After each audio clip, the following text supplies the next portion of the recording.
Oi, gente. Bom dia, boa tarde, boa noite, dependendo do horário que vocês estejam vendo isso. Bem-vindos a mais um episódio do Espiritismo para Todos.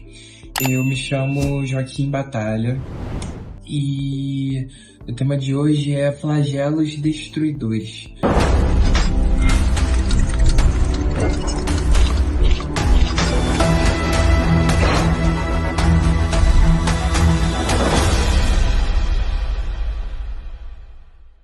Um tema que pode parecer um pouco assustador, que as pessoas podem ficar um pouco ressaltadas em relação a esses temas, né? Porque o Espiritismo às vezes traz esses temas um pouco mais delicados para a gente conversar, né, na doutrina.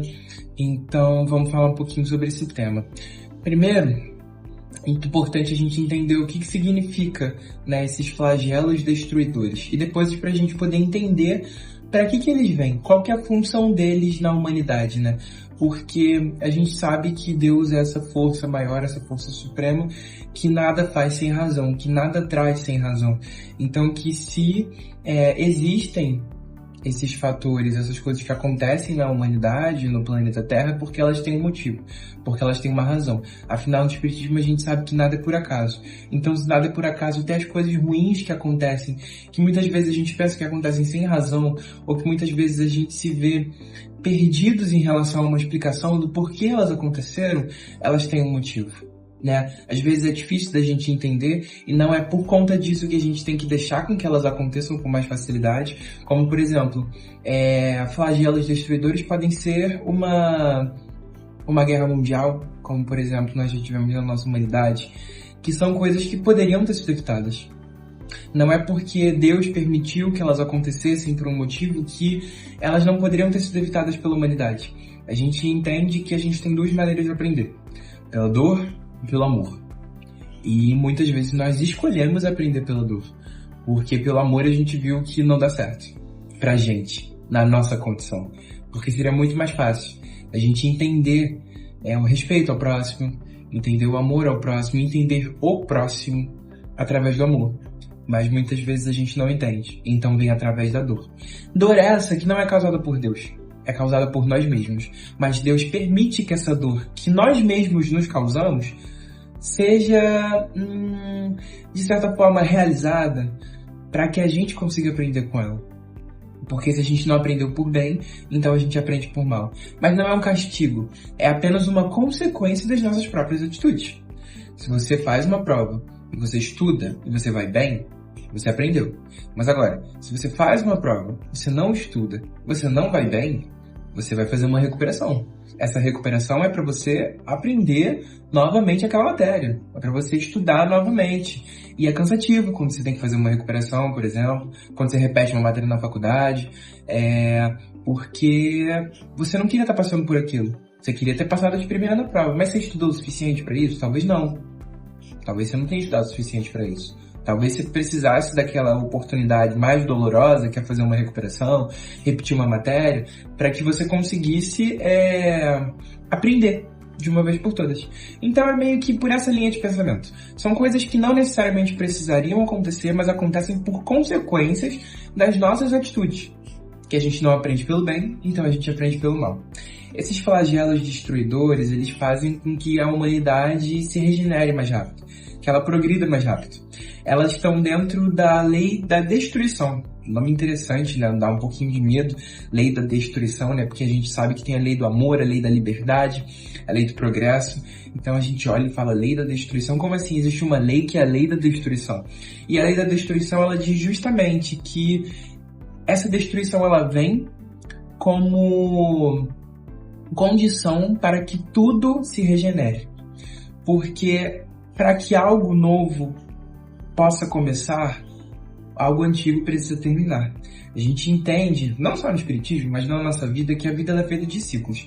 Tudo que começa, uma hora vai terminar. Tanto a vida, né? A gente estuda no fundamental do colégio que o ciclo da natureza é você nascer, você crescer, você se reproduzir e depois você morrer, né? E depois que você morre, ainda há vida porque você vira alimento para outros organismos que estão realizando suas próprias funções. Mas basicamente esse é o ciclo da vida. Ou seja, é um ciclo. E a gente, enquanto espírita, entende que esse ciclo não acaba quando o nosso corpo está em decomposição, que essa vida ela é eterna. Mas a nossa vida na matéria, ela é um ciclo. E a gente entende que tudo aqui na matéria é um ciclo. Essas coisas, elas começam e elas acabam. A nossa vida, ela começa no nosso nascimento, nossa vida material. Começa no nascimento e ela termina no nosso desencarne. Então, por isso, os ciclos da humanidade, eles também começam e acabam de determinadas formas, né? A gente, estudando por um paralelo histórico, né, a gente vê que existiram várias eras ao longo da história, da Idade Antiga, da Idade Média, da Idade Moderna, da Idade Contemporânea, né, que é a que nós estamos inseridos agora, de acordo com os historiadores.